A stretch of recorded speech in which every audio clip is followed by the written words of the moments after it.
Pues en primer lugar, un saludo especial a Carlos, que se ha tenido que ausentar, al rector de esta magnífica Universidad Internacional Menéndez Pelayo.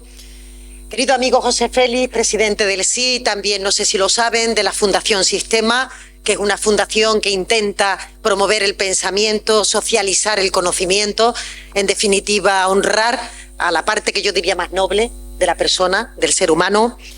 Profesor del Departamento de Economía de la Universidad de Cantabria y portavoz de la Comisión de Economía, compañero Pedro Casares, resto de autoridades, amigos, queridas personas que habéis decidido estar en este curso y participar de uno de los debates, yo diría, más apasionantes que tenemos por delante los demócratas y las personas que nos sentimos progresistas.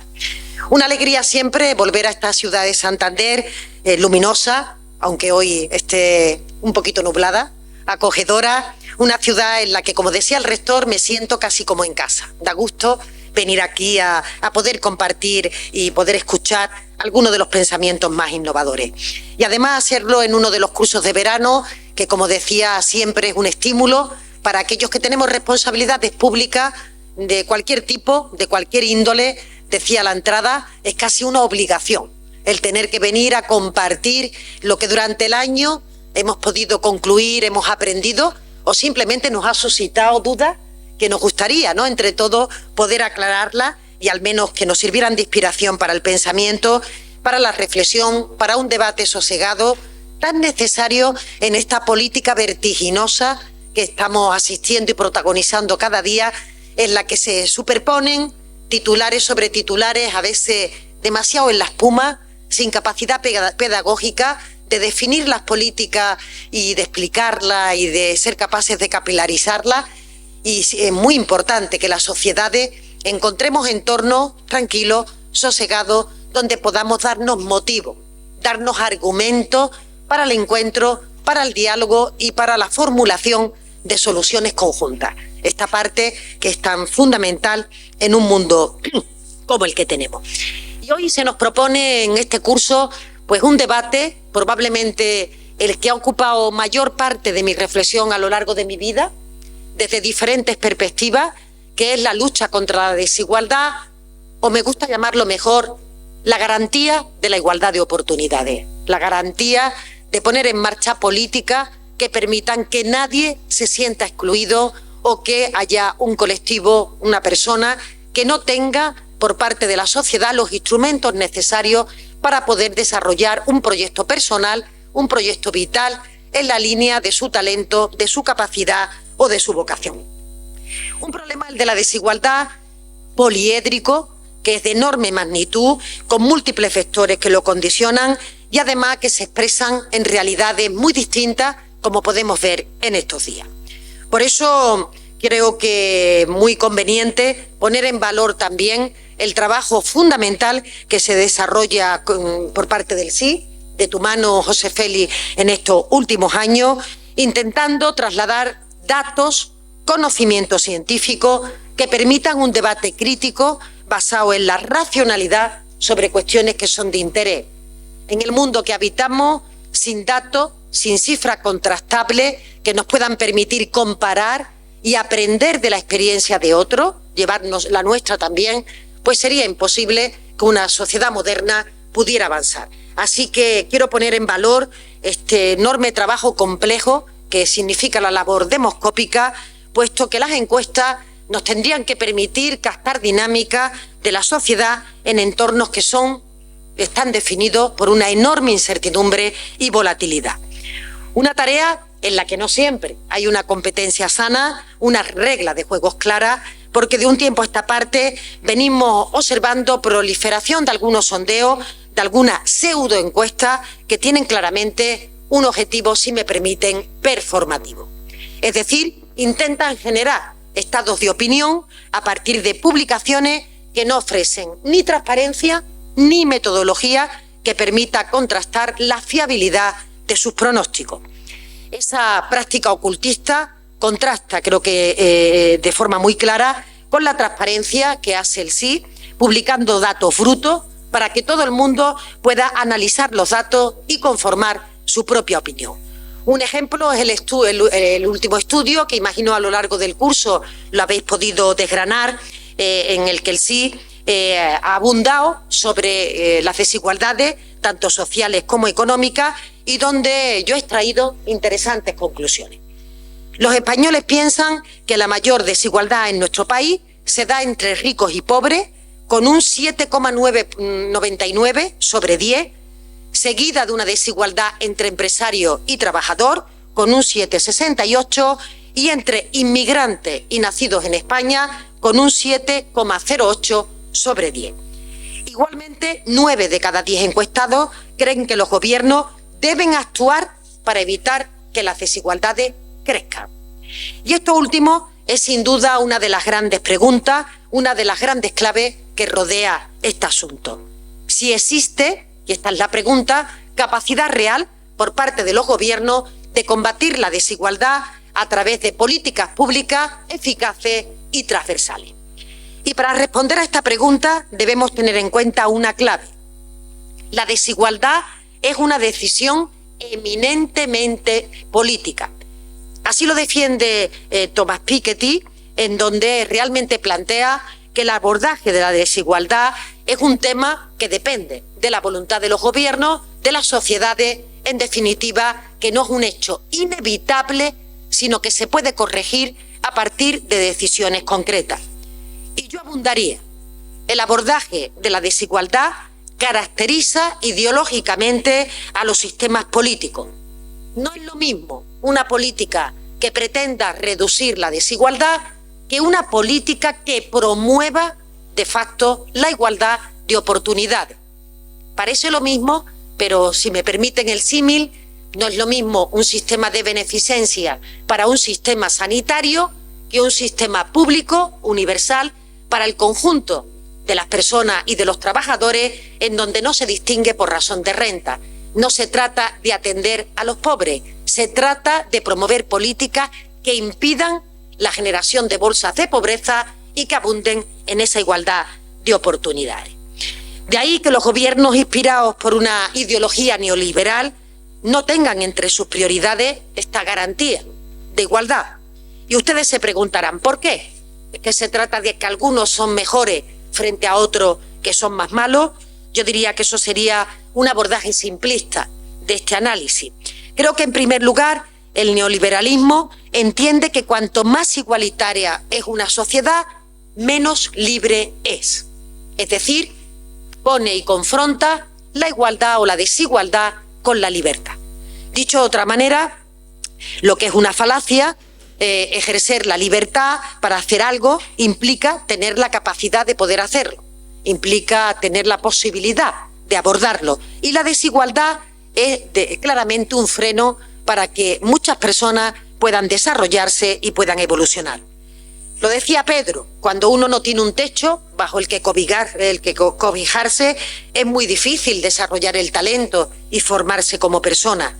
Y en segundo lugar, porque además de esto de la libertad, las teorías neoliberales defienden la meritocracia como antítesis de la igualdad de oportunidades. Esto tampoco es cierto, porque se obvia que la persona no tiene el mismo punto de partida.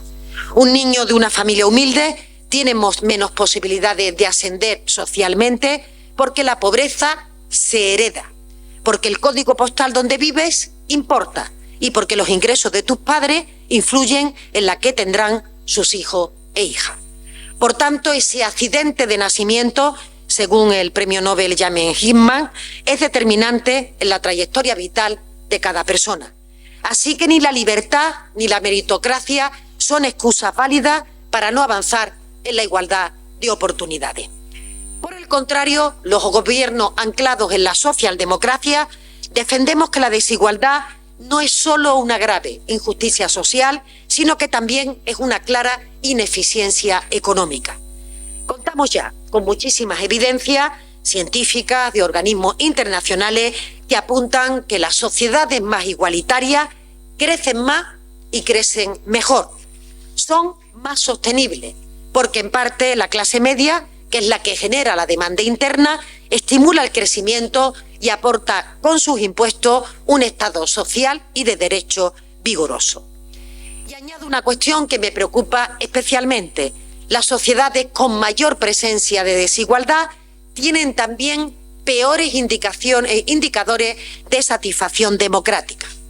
Y esto es un gravísimo problema, porque hay quien utiliza esta desigualdad para construir una narrativa de deslegitimación de las democracias, para azuzar desafección en las instituciones que parece que no responden a sus problemas, para alimentar espiral de miedo, de desapego, de desconfianza ante la política. Es la estrategia que estamos viendo, por ejemplo, en algunas partes de nuestro país, por parte de la ultraderecha, que busca un nicho de votos en colectivos vulnerables, en las personas que sufren marginación. Un discurso que apela a ganadores y a perdedores de la globalización, del establishment, de las migraciones, en definitiva, de lo construido. Y es precisamente, como decía, lo que está ocurriendo en nuestro país en estos días, en Torre Pacheco, donde Vox hizo de altavoz para grupos violentos, neonazis, filonazis, que acudían a la casa, así dicho con Z, de inmigrantes. Y es lamentable que un partido de derecha, que se dice moderado, como el Partido Popular, haya preferido mantener una vergonzosa, desde mi punto de vista, equidistancia para no enfadar a sus socios de gobierno en muchos ayuntamientos y en muchas comunidades y probablemente también con la perspectiva del futuro.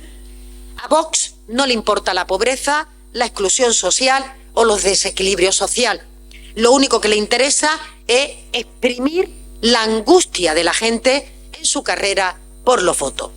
El PP, que se dice defensor a priori de la igualdad, pero que su apuesta ideológica siempre pasa por favorecer rentas altas y grandes patrimonio, ayuda a crear ese clima.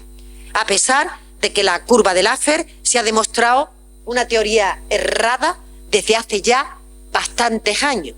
Esto de que bajen los impuestos para que suba la recaudación es algo que ni ellos mismos practican cuando llegan a los gobiernos. Fíjense en un dato. Un estudio de la OCDE que analizó situación de 18 países entre 1965 y 2015 constata que las bajadas de impuestos a los ricos no impulsaron el PIB ni redujeron el desempleo. Al contrario, lo que observó fue un aumento de la desigualdad en los ingresos, en la brecha entre ricos y pobres que se ensanchó de forma extraordinaria. A pesar de ello, esa proclama de la sociedad no existe, existen las personas, de Margaret Thatcher, sigue muy viva en el día de hoy en estas formaciones políticas, especialmente en el PP. Es la tesis del individualismo frente a lo colectivo, a lo común. El sálvese quien pueda, al ataque al papel del Estado como garante de derechos y libertades, porque se prioriza la libertad supuestamente individual frente al bienestar colectivo. Puro darwinismo social. Y entonces ustedes se preguntarán qué puede aportar o aporta un gobierno progresista para combatir la desigualdad. Desde mi punto de vista, mucho. Yo diría que prácticamente todo. Reivindicar una política transformadora, una política valiente, con principios y valores que se inspiran en esa socialdemocracia que hizo posible el contrato social base de las democracias. Lo decía también antes Pedro. Este acuerdo social en el que unos aportan para que otros reciban y todos nos beneficiamos de aquellos que consideramos denominador común imprescindible mínimo para que las sociedades puedan avanzar. Y hay que saber adaptarse a esas realidades sociales, políticas y económicas que son cambiantes en un mundo como el actual. Y voy a compartir alguna idea al respecto, tomando como base la experiencia acumulada en España. Saben que en todos los periodos de contracción económica, de crisis, lo habitual es que nuestro país destruyera empleo y que la desigualdad aumentara de forma considerable. Parecía inevitable. Pasó en la crisis de 2008, donde recuerdan ustedes elevadísima tasa de desempleo y la precarización que se produjo entre los trabajadores. En el ensayo La desigualdad en España, la economista y experta en desigualdad Olga Cantó escribe un capítulo dedicado a la evolución de la desigualdad en este último medio siglo. La autora señala que existe cierto consenso en cuanto a que las principales razones que explican altos niveles de desigualdad en España son su estructura productiva, con un menor peso de las ramas de alta tecnología en comparación con los países europeos de mayor renta, el alto nivel de desempleo, la notable incidencia en el trabajo de bajo salario y el reducido tamaño del sistema de impuestos y de las prestaciones monetarias. Pues bien, en estos últimos 7 años hemos mejorado el desempeño de esta actividad económica y del mercado laboral en nuestro país. Y creo que los datos no dejan lugar a la duda. Hoy por hoy somos el motor económico de la zona euro, a pesar de la incertidumbre geopolítica que nos asiste cada día. Récord de afiliados a la Seguridad Social, 21,8 millones de personas trabajando. Cifra de paro que está en su nivel más bajo desde hace 17 años. 7 años en donde hemos creado 2,85 millones de empleos, con 3 rasgos que son significativos, no solo el volumen, sino lo cualitativo. La creación de empleo ha sido en ramas de alto valor añadido. Récord de empleo en mujeres, en jóvenes y también en mujeres mayores de 55 años. Y estabilidad en el empleo. 9 de cada 10 empleos son indefinidos. Y esta es una extraordinaria palanca para reducir la desigualdad laboral, la económica y la de renta. Como también, aquí se ha dicho, en la subida del salario mínimo interprofesional, un 61%, o la actualización de las pensiones. Y quiero decir, como ministra de Hacienda, que son tan importantes las políticas redistributivas como las políticas predistributivas.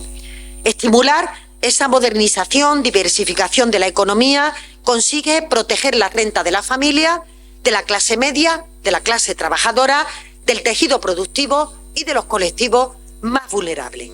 Hemos logrado aumentar nuestra recaudación, que es un elemento también imprescindible para garantizar el estado del bienestar, que es el segundo elemento redistributivo con el que quería detenerme. Evidentemente, el gasto social es una potente herramienta redistributiva que se orienta a esto que perseguimos, que todo el mundo tenga al menos en lo mínimo las mismas posibilidades de evolucionar.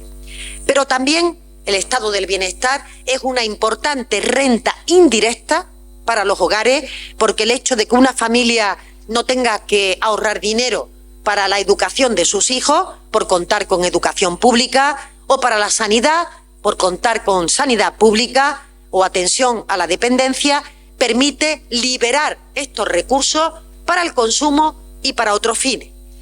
Los últimos datos disponibles indican que los servicios públicos suponen una renta indirecta de cerca de 7.000 euros anuales para los hogares españoles.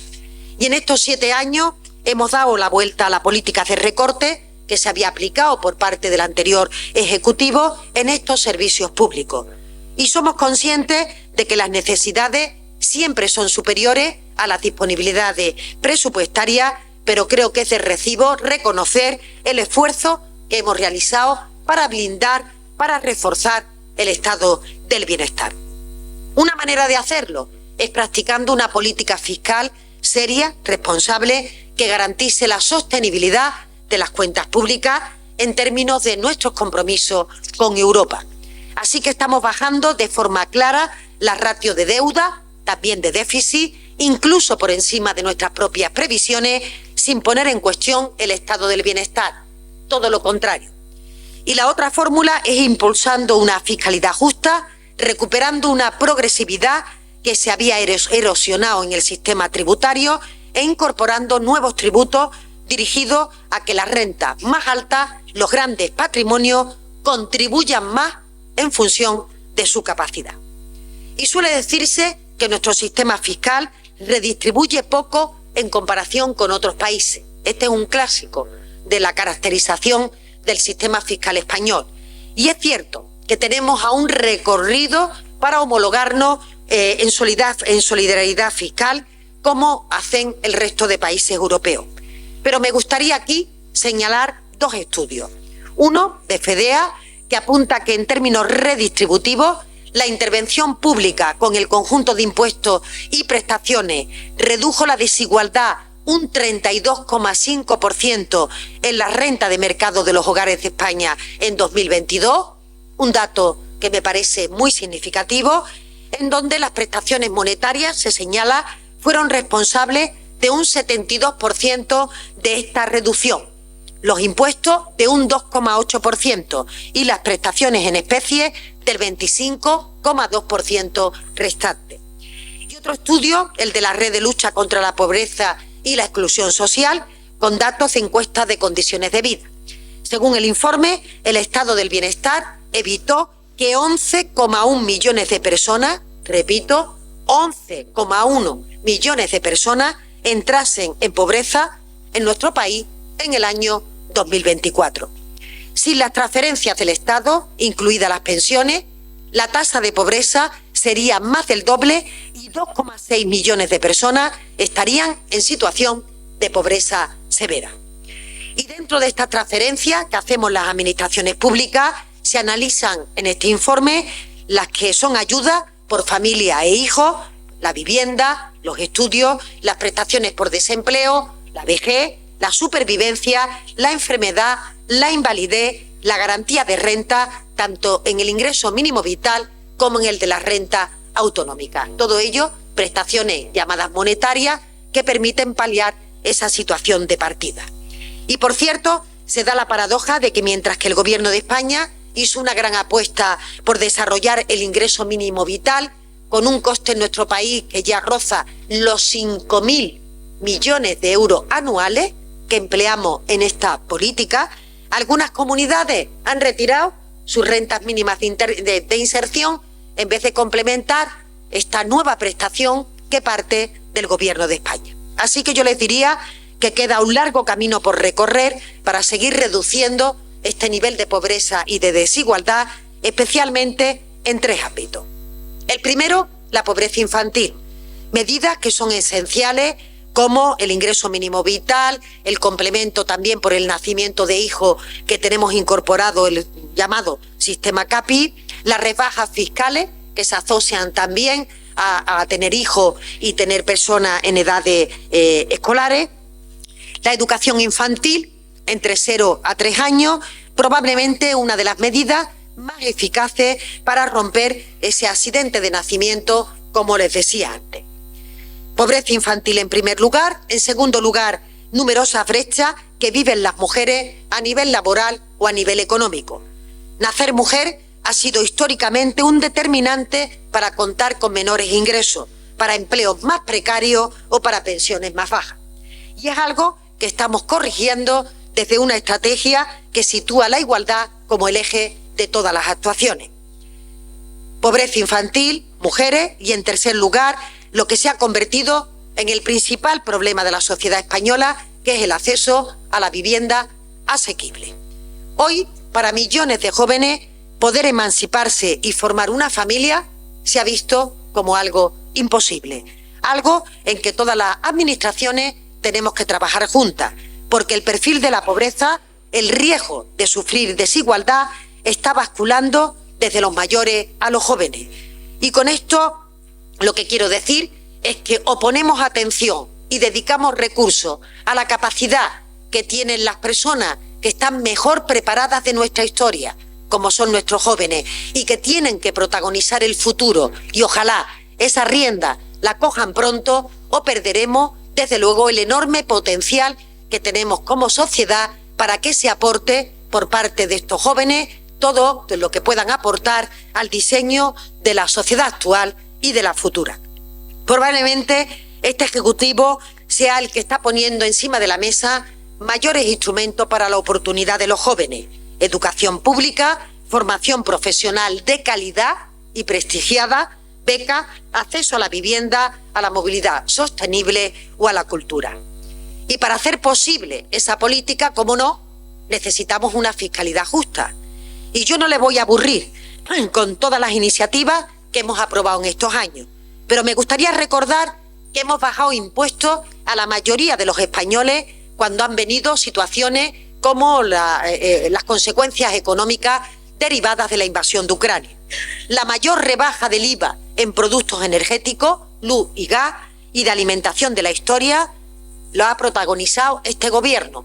Una rebaja de más de 25.000, repito, 25.000 millones de euros que hemos ahorrado a familias y a empresas. Y al mismo tiempo hemos pedido una mayor aportación a grandes patrimonios, a grandes compañías energéticas o a la banca. El caso del impuesto de solidaridad de las grandes fortunas, un impuesto que por primera vez ha permitido en nuestro país que todos los patrimonios de España tributen por su fortuna, porque recordarán que algunas comunidades autónomas habían vaciado de contenido el impuesto de patrimonio. O del tipo mínimo global, este impuesto del 15% para multinacionales que tienen una facturación mayor de 750 millones de euros, denominado Pilar 2 de la OCDE, pilar que hoy se está cuestionando después del amplísimo consenso que se consiguió por la OCDE, por algunos países, como por ejemplo, lo pueden imaginar, Estados Unidos. El objetivo, donde España ha sido avanzadilla internacional, es luchar contra esa planificación fiscal agresiva que practican las empresas para que su tipo efectivo en el pago de lo que le corresponde se vaya derivando prácticamente al cero.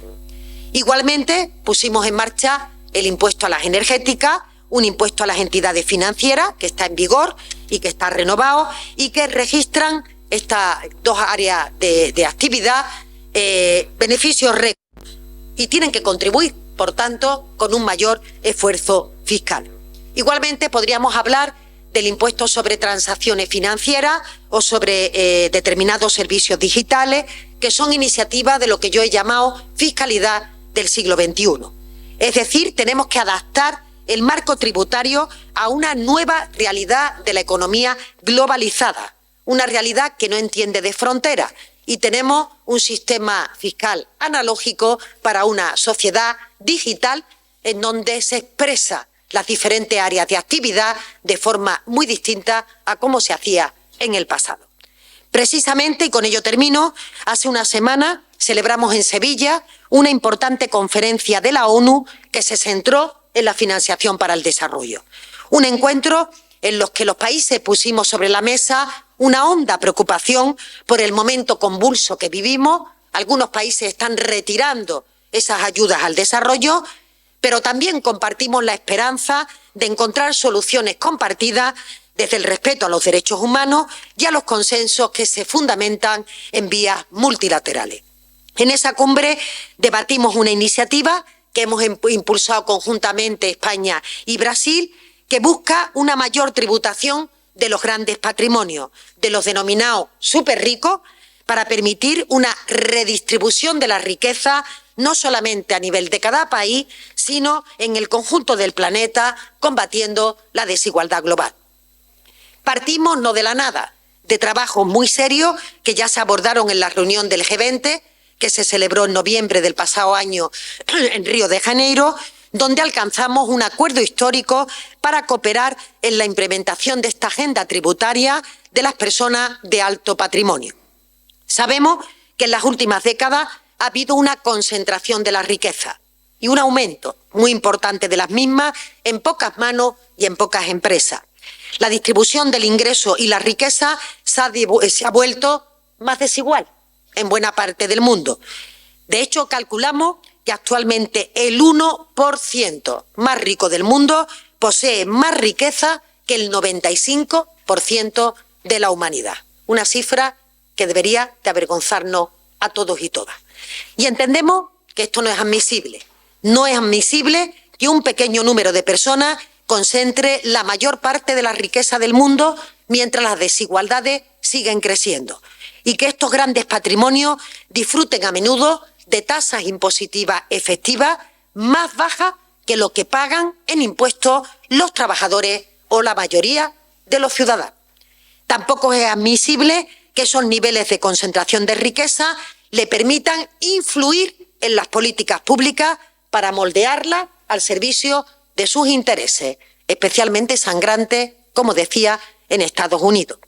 Por ello, queremos impulsar una cooperación internacional de foros multilaterales, compartiendo las mejores experiencias y recopilando información sobre esta concentración de la riqueza y las tasas de tributación efectivas. Vamos a apoyar investigaciones comparadas que nos permitan llegar a ese mejor diagnóstico para tener el mejor tratamiento posible. Por tanto, a modo de cierre, regreso a la pregunta de si los gobiernos podemos hacer algo para combatir la desigualdad desde la política. Y la respuesta es un rotundo sí. Por supuesto, claro, y yo diría una obligación ética de los gobiernos que se moldea en función del nivel ideológico, de la escala ideológica donde se sitúe. La reforma laboral, la modernización del tejido productivo, la subida del SMI, la actualización de las pensiones, el fortalecimiento de las políticas sociales o el blindaje de los servicios públicos son políticas que abundan en el combate contra la desigualdad. Un sistema fiscal justo y progresivo, valiente, determinado, que no le tema a esos grandes intereses que permanentemente amenazan con que las políticas que se practican sobre ello pueda crear paro, o pueda generar una mayor desigualdad. Tenemos que atacarla, tenemos que ser capaces de abordarla con todos los instrumentos a nuestro alcance. Medidas predistributivas, como decía, y redistributivas a partir de la fiscalidad, con un estado del bienestar fuerte que tiene que actuar siempre como colchón de seguridad. Porque, como creo que en el curso han podido ustedes concluir, la desigualdad es evitable. Claro que es evitable. No podemos admitir que sea intrínseca a modelos sociales que aquellos que nos sentimos demócratas aspiramos a que ninguna persona, por razón de origen, pueda ver mermadas sus posibilidades de aportar al conjunto de la sociedad y de desarrollar su propio proyecto vital. Porque, como decía Pepe Mújica, tenemos que cuidar la democracia. Él decía, la democracia no es perfecta, está llena de defectos, porque son nuestros humanos defectos. Pero hasta hoy no hemos encontrado nada mejor y, por tanto, es fácil perderla y difícil volverla a ganar.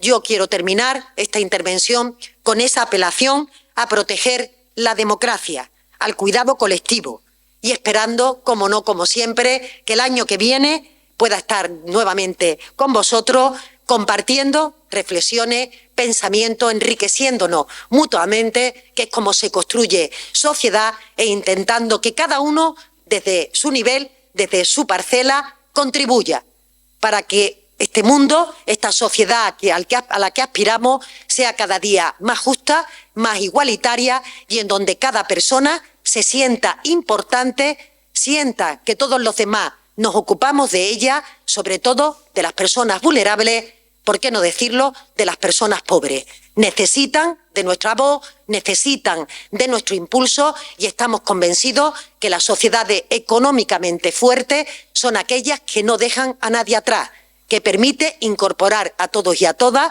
y, por tanto, lejos de ser un lastre, son un elemento importante para el potencial de nuestra economía y para la capacidad de que todos podamos defender esa garantía de que nazcamos donde nazcamos, vamos a tener derecho al menos al contrato social del que nos dotamos cuando hicimos nuestra Constitución. Con esa apelación, como digo, me despido declarando clausurado este curso de verano, probablemente uno de los más importantes de las sesiones de curso de este año 2025. Muchas gracias.